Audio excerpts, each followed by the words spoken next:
RPM Trey Vietnam in this bitch. What's good, man? Yo, I'm excited about the open carry season this year because I'm gonna try some new things, some different shit. I really do need to be more diligent on the edited videos because having the opportunity to craft, not script because I don't script shit, but I can craft a documentary type narrative, short little documentary type narratives in the edited videos, add a little music, cuts, and all type of shit. I like doing that shit. I'm an aspiring filmmaker anyway. Graduated from Cole College in 2004 with a digital film degree. This was way before iPhones even came around, before you could record and edit a fucking video with a phone. Way before that, I graduated college with a digital film degree, and I've always been kind of drawn to the idea of filmmaking because I've always had a detailed imagination. I gotta remember to show y'all some of my drawings so y'all can see how well I can draw. I've just always had an artistic frame of mind and approach to expression, observation, and all of that. I actually went to college first intending on being an architect. Cole College in Cedar Rapids, Iowa is a very nice school. The year that I enrolled, it made top 100 schools in the country, colleges in the country. It's pretty good, top 100. So tuition was high. I barely made it through. I got an art scholarship actually that helped a bunch. That saved my life. It helped keep my life on track. Of course, you know, if you pay attention to life and what's really going on, people do this unconsciously, but if you do it consciously, it becomes fun, way more entertaining than any movie that you've ever really seen, and it's the story of your life. But every little thing that happens in your past, sometimes minor or undetectable, sometimes very major events, obviously carry your life onto a whole nother trajectory or path to make certain things less likely and other things very possible. I went to college over here from Freeport, Illinois. Went to college in here in Cedar Rapids, and all 4 of my kids were born in the same hospital here in Cedar Rapids. Had I chose or been able to go to college in Las Vegas like I wanted to go to UNLV, my mom was like, hell no, are you out of your mind? Not finna happen. It's the only thing about growing into my manhood and looking for colleges and planning my futures. The only thing she told me no to was don't go to school in Las Vegas. You're 18 years old from way over here. Don't go to fucking college in Las Vegas, man. So she might have saved my life with that, and it definitely put my life on the path. Amongst other things, insurmountable things to even count or measure or even notice, put my life on a certain path. I wanted to be an architect. That's what I went to Cole College for. But tuition was already high. I was going back and forth between working to pay tuition so that they don't kick me out in the following semester, and then not having a job so I can focus on school to play catch up from the times where my grades was lacking because I had to work my ass off to pay for the college. The shit was insane. It was a very difficult experience, but a beautiful experience. But that time in anybody's life has a great potential to be beautiful when you are witnessing the growth from childhood into, you know, your first little taste of manhood. It's a beautiful thing, man. Great opportunities there for you to set your life on a certain path. But I wanted to be an architect. I had a 2-period long architecture class 2 years in a row in high school that was supposed to prep me for architecture, and it's the only thing, well, it wasn't the only thing, but it was one of the things that I aced in high school consistently every fucking semester. Acing the fuck out of that architecture and drafting class. We was back then, we was drawing floor plans on a table with the compass and all that. It wasn't no CAD shit. It wasn't none of that back then. I'm talking 2000. I mean, I'm talking 1998 and 99. The year I graduated, 1999. I graduated high school. Some of y'all might be watching. You might have been born in 2000. I graduated high school in 1999, and then it took me 5 years because of my grades to make it through college. I was doing good, but like I said, working, trying to pay for this expensive school was crazy, and that's what kept me from doing the initial plan to be an architect. I was supposed to go to Cole College for 3 years and then do 4 years at Washington University in St. Louis, which was a sister college or whatever of Cole College, and I was supposed to complete the next 4 years there to get a degree in architecture. And I was excited because I always thought that I would be designing rich people's houses. I wanted to do middle class to upper class floor plans for houses. And of course, the plan that I drew, the plans that I was drawing up when I was in high school. Oh man, my teacher was just like, bro, you want to be an architect? You gonna be all right, because you ain't here trying to do too much. You're dreaming too big. Your floor plan is too big. You got a lot going on here. I was just trying to do too much, man. But he was like, you gonna be all right, man, because if you got an imagination like this, scaling down will be easy. Trying to get people up to par it tends to be the difficult thing, and you ain't here doing too much. So he told me that he knew that I would be great as an architect, man. I got all the way to college and could barely even pay for the college how I was going. Washington University in St. Louis was way more expensive. That shit would have fucked me up. There's no way I would get to that. They sell this motherfucking college dream to a whole bunch of kids, and I grew up coming from the hood, poor, broke. When I was in college, my mom was still getting food stamps for my little brother and my little sister. And I'm in this fucking expensive private college, top 100 colleges in the country, right? And it was rough, man. I would have never made it through Washington University in St. Louis. It was way more expensive. The tuition was already way higher. And I felt trapped, man. I felt like, damn, now I got this debt. Now I'm in here and I got to switch my major, something I can do in 4 years right here at the college that I'm at. Because I can't go more expensive than this. Every fucking semester, they sending letters and emails and say, hey, man, you not going to be welcome back next semester if you don't get us this money. And I go, fuck, I need a job, find a job, work my ass off, pay the fucking tuition. I was still fucking broke. As soon as I was good, I quit that job, man. I'm like, I gotta do my studies, man. I gotta do my shit. I'm behind. And then I just started working hard as fucking school to be academically sound and staying in fucking college. Yeah, man. I'm gonna have to show my some of my shit off, my drawings and shit like that. But the whole film thing, once I found that to be a good backup plan, I fell in love with it. Quentin Tarantino came out with Kill Bill. I reference Quentin Tarantino a lot in some of my live streams because his imagination and the violence that he portrays in this movie is not only like very cinematic and groundbreaking with some of the shit he did, like when he came out with Kill Bill. I also realized in my political and social awareness that no one ever tells Quentin Tarantino, your violent imagination is going to get you hurt in real fucking life. But y'all say this to black men and the rappers and all this other shit, to the degree that now they feel like if they are not real, they won't be respected. And then that turns into a whole lot of social engineering too. That's neither here nor there, whatever. The film thing was a good ass backup plan, man, because I fell in love with it. I felt like it was still in tune with my creative imagination, man, and bringing music, storytelling, and visuals together in the film medium. I thought it was a fucking dope ass thing, man. My shit took off. I started going crazy, writing a whole bunch of shit. I even drew out characters in the film that I wanted to write, that I wanted to make. I even drew the characters out. Then I wrote the film, and then I, showed that off to potential producers, and that was a beautiful experience for me to try to do that. Way before the internet was busting like it is right now, I was trying to do that without all of that, without YouTube, Facebook, or nothing, no IG, no nothing, to help support my shit and my filmmaking. I had nothing. I had to get somebody to look at my writing. This is like Dr. Dre, Snoop Dogg, Too Short, and all these other fucking rappers like selling the tapes out the trunk of their car. It felt like that compared to what's going on now, because now you can see a very clever TikTok and go, that got some cinematic value in it. if it's clever, it'll have cinematic value. You can see this in fucking 30 seconds at random of a person that no one really knows outside of so things have changed big time. But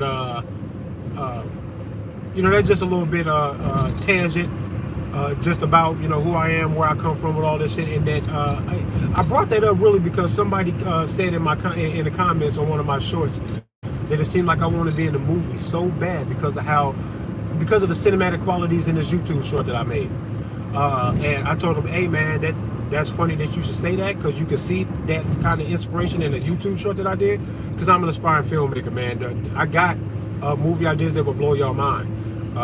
Y'all think I be talking my shit when I be doing this shit? Well, my imagination can be free to play certain things out inside of character in a film where my imagination can just go wherever it wants to go. I was really surprised, man. I'm not trying to toot my own horn or outspeak what it is that I got going on. I'm telling you, I understand films. I understand movies, the cinematic process. I can't think of a filmmaker that would hear an idea of a film that I have, or if I had all of the resources to just make it happen. I can't imagine any of them. Scorsese, M. Night Shyamalan, he whacked to me. He kind of whacked. He had one here to quit it. He did 6 Sense and everything else was whack after that, I think. Unbreakable or whatever, that was so-so. It was all right. I like the story, but I don't know. It's something about him I don't like. But Quentin Tarantino, Robert Rodriguez, he made a dope-ass movie, one of my top maybe 5 movies of all time, called Sin City. It's a comic book style film, and there's like these 3 or 4 stories that kind of merge all together because they're all related or kind of all know each other through something, but they don't realize that their stories are kind of merging together.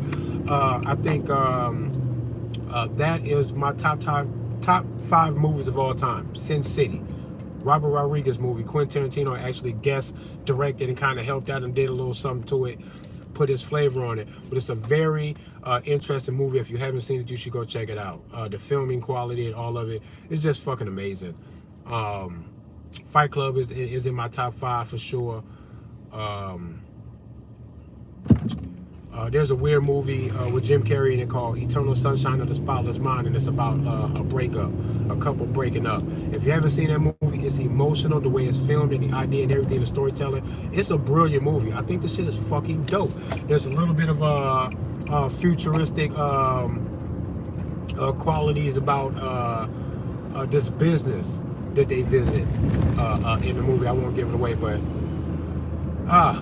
films are dope, man, and I understand all of these movies, and I say all that to say this: I don't think any of those guys would see me in my full glory with resources and freedom to just make a film with the resources that they had. I think they'd all think I was dope. Everyone. Y'all be losing my connections a lot lately, and it's weird because I always travel the same path for the most part to work, so like that's crazy, losing that connection. But let me talk real quick about what I really got on here for before I went off into my fucking tangent. The first gun I ever bought was a High Point. It was a 9mm High Point compact. Small gun, weighed a fucking ton. It was a fucking ugly ass brick of a gun. I got that firearm and 50 rounds of ammunition. All them flares and shit, yeah, the signal and shit, that's right, you're right. I was about to say something changed because my path didn't. That's right, I kind of heard about that, and they've been warning about that. They always throwing out these little scare tactics about, hey man, you might lose the fucking internet and your connection and communication with the rest of the world. Just know that it ain't us, it's this other stuff. And then they flicker with the shit, flip the light switch on and off and shit to watch us fucking squirm, because they run tests on all of this shit all the fucking time.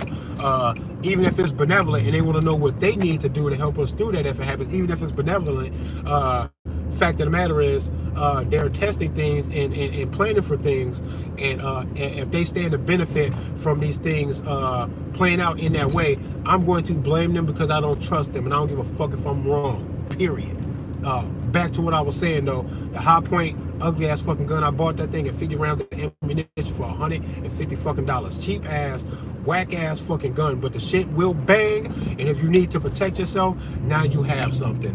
And I'll tell y'all the story of what made me go buy that gun later, but it's weird because the story is so obscure and weird, and I can't even really define what it is that happened or what was going on.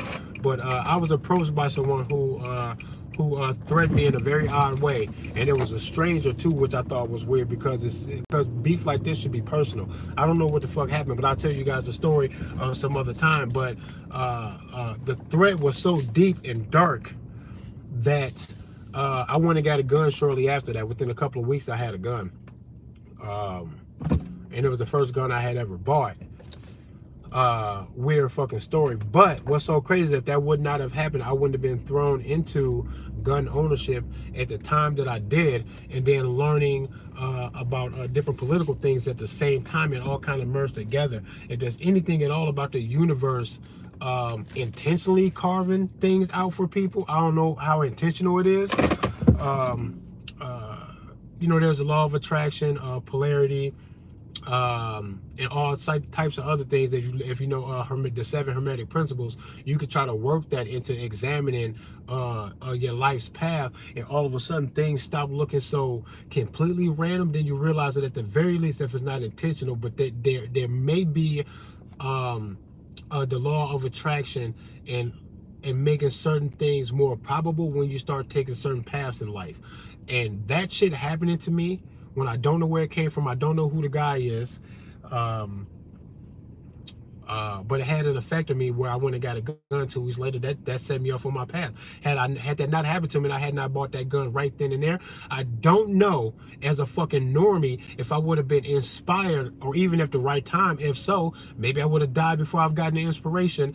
I don't know if I would have been inspired in the way that I was to own a firearm at that time, and then have that lead all the way up to who I am right now. It's a beautiful transition, and it felt like so much of it had nothing to do with me, because it was just my response to the world when the world was doing something to me that was out of my control. This is why I don't really believe completely in like destiny, or not even karma, because these things play a role in how karma is supposed to play out. But I don't believe karma really. I believe in a law of attraction, that you will make certain things more likely depending on how it is that you out here moving and shaking in the world. You're going to make some things very likely for your ass. And then if it happens to you, I won't say necessarily karma, but I'll say, hey man, the law of attraction kind of did that to you. I mean, what karma does a child have when a child dies, when a grown man who created his own fucking beef for himself was the intended target, and then a child gets caught in the crossfire? I don't know what karma that child deserved. So very powerful things. Even your own fucking death can be linked to something that they can say that's the karma, that's what you deserve. When you talk about children dying in the fucking, come on man, stop playing. This is why I don't believe in the karma like that. Whatever it is, it's got to be deeper than that. There's got to be some other cosmic or conscious powers of manifestation going on in all of that. I won't believe that karma is some universal thing that you can blanket over existence as if it always fits and or is deserving. None of that makes any fucking sense to me. It's got to be way deeper than that. People don't think enough. I think people take on philosophies and say certain things because it sounds good or it feels good, where you can relate that shit to yourself inside. But if you try to relate what it is that you think inside to the rest of the world to look for consistency, you can get a better footing on what is and what is not. People are so introspective in what it is that they think that they are blinders. They walk through their life like this with blinders, man. And they think, man, I got the juice, man. I know how life works because of this and that. And they're so introspective in what it is that they find out the hard way that that's not how life works, bro. You growing up without a father does not mean that you turned out okay, because you didn't. Probably there's probably some things about you that you would like to change about yourself, or that would make you better had you had a loving, influential father in your life. But just because you thought you grew up okay doesn't mean that when you leave your child behind, man, the kid will be okay. They can come to me when they feel like it, when they grow up and they come looking for me, then we can build that shit. All that shit is stupid because you think you made it through without your father. That, man, you are crazy. You're crazy. This introspective thing allows people to take lightly what they need to take very seriously when interacting with other people in reality. I think. That's what I think. Could be wrong. And it seems like a train of thought that if I fucking made it consistent and try to hold that shit as consistent as possible, I will get a better understanding of reality, and maybe even a more positive, a better response from the people that I get involved with. That's what I think. Motherfuckers don't be thinking, bro. Motherfuckers be programmed. NPCs, bro. Even your own fucking reaction, you think that's your reaction, man? That's a programmed reaction that you got from not fucking thinking for yourself and giving your cognitive functions to the lies that they told you in high school, in all these fucking schools and shit.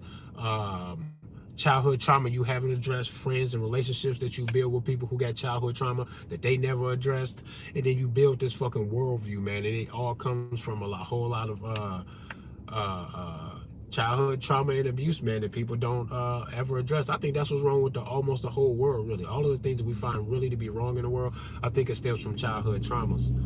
And then people get grown and they carry that shit, and then they abuse other people in the world, or move through relationships with other people in damaging ways or whatever, because they got life fucked up. Um, Oh no, that's my philosophy for today. Speaking of that, check the merch. Check the merch. The link is in the description of this video already. I got 2 new designs in the merch store, and I will be removing some of the older ones too. But one of the designs, it says "Armed Philosopher," and it's got a picture of me and my handsome self. I'm not that handsome. I'm alright. Picture me on the shirt with the banger and all that, and hug AR on the sign, and it says "Armed Philosopher," because I really feel like that's what I really am. I think in this way before I picked up a gun. That's why when I did pick it up, I end up doing what it is that I do with it. Aggressively defensive and incapable of igniting a fight with anybody. I see my kids and everybody. The way I feel about them is the way somebody feels about you, and I know that shit wholeheartedly. That's why I can't hurt you for nothing. I can't do that shit. I am incapable of being that person, man. And I don't care how aggressive I sound after that when I'm talking about defense. I actually think it's funny that people don't expect this, that kind of energy from somebody who is aggressively defensive when faced with the fact that the world can be dangerous sometimes. And that's enough for me. Sometimes it's enough for me to wild out on y'all in defense if I have to. And I think every man deserves to be that for himself. But the Armed Philosopher, that's one of the t-shirts, the new designs. And the other one, it says "Tap the Keg, we dare you." There's also a picture of me on there. I told myself I wasn't going to put pictures of me on the shirt, but they start getting plain when it's just message t-shirts. And I will put some of these messages on the t-shirts without my face on it. But if you guys don't mind rocking the t-shirt with my face on it, telling people, hey, RPM Trey Vietnam on YouTube, this him right here, go check that out. So then they won't mistake my face either. But tap the keg, we dare you. I say this often, that a defensive response to their bullshit, when we give them the peaceful non-compliance, it is going to garner a violent response from them. And when they do that, then we respond in a defensive revolution. It's the key. This is how you crack their code on their bullshit, is that you give them a defensive response that results in a fucking revolution when they freak out on you. But they gotta go first though. They have to go first. They gotta tap the keg, and then it's party time. So I always say, tap the keg, bro. Just cross the fucking line with us. Then it looks like a defensive fucking response, man. So we can get this revolution cracking, because I think that's what's deserving. But we can't strike first, and we all have to be together. We all have to know what it is that's going on, what it is that we're doing, and what we're going to do in the aftermath of something like a revolution. But I don't think we have anything to lose, really. I think we got everything to gain, and I really don't care what the outcome is, because they didn't care what the outcome was when they dropped 2 nuclear bombs on Japan. And after that, I don't have to fucking curb what it is that I say or how I feel about mass murderers, child traffickers, drug traffickers, while they playing this cat and mouse game, because where the fucking cocaine come from? CIA. And then y'all like to fucking file federal charges on people while y'all play this cat and mouse game with us, man. It's bullshit. The heroin that y'all protecting over there in Afghanistan when y'all did that fucking 9/11 bullshit, man. I don't gotta respect y'all. And y'all know it too. That's what's funny. When I say this shit, any fucking CIA agent or ATF agent listen to me, they go, word, that's true, 100. That's what they say when they hear me. They know I'm right, so fuck them. No one has to like or listen to or abide by the edicts of mass murderers. I don't give a fuck about nothing that they say. So I wouldn't give a fuck if I believe that they have violated this social contract that we supposedly had, that they forced you into.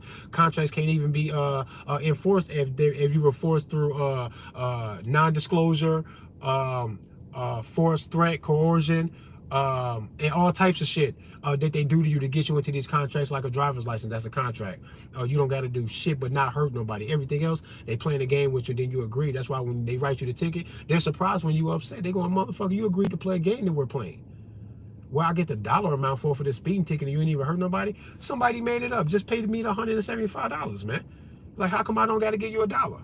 Like a toll or something. Who said that much? This is strange to me. It's extortion. It's a hidden tax on the people. So when I'm dealing with all of this, don't talk to me about what the fuck I said about what the fuck they deserve.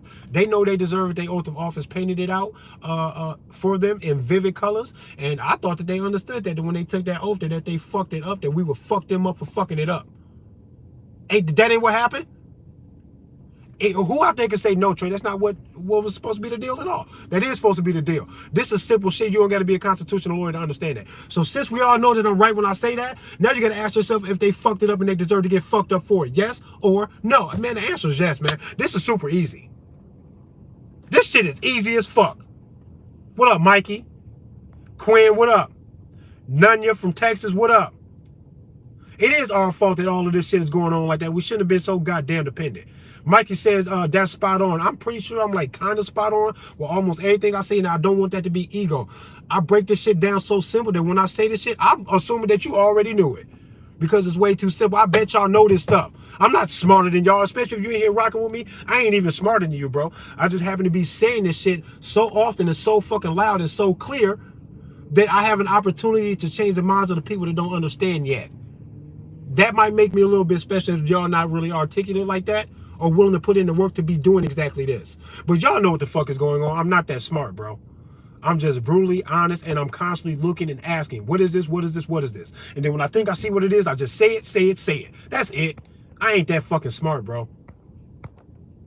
I'm just not, man.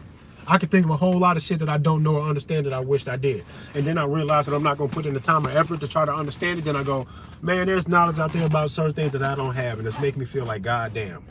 That's why I know a little bit about a lot of shit, because I'm constantly going, what is that? I want to know. What is this? I want to know. What the fuck is that? I want to know. Tell me something. Who knows anything? Tell me anything about this stuff, because I don't know. That's why I can talk all day, man, because I'm interested in like so much shit. RPM Trey Vietnam and this bitch Wu Bang get a gun today. My first gun was a Hot Point. It was a trash gun, but that's going to lead you into going, oh, I can get a better gun than this. But getting your feet wet and just getting involved is fucking worth it. That's why I don't like when haters say, oh, you got cheap guns or this and that. First of all, my guns ain't cheap. They could be way worse, but they could be better. And it's not like I don't fucking know that. But getting a gun first and then going and then entering your journey in the gun world with knowledge and understanding about the potentials for firearms, what options are out there, how far it goes, how to break down, clean, and maybe even put together a whole fucking gun like an AR build or something like that. They even got pistol builds now that are getting really common. Man, the gun world is crazy. It's an art form. If you like tinkering with shit, tinker with a fucking gun, Mr. Mechanic. Put that fucking train of thought on a firearm. You're probably going to be good at it. I love y'all, man. Buy a gun and just get involved, man. Start your journey. Just get in somewhere and do something. Have that one myself. Fine gun. Damn right, man. I love y'all, man. Peace and love to you. Wu Bang.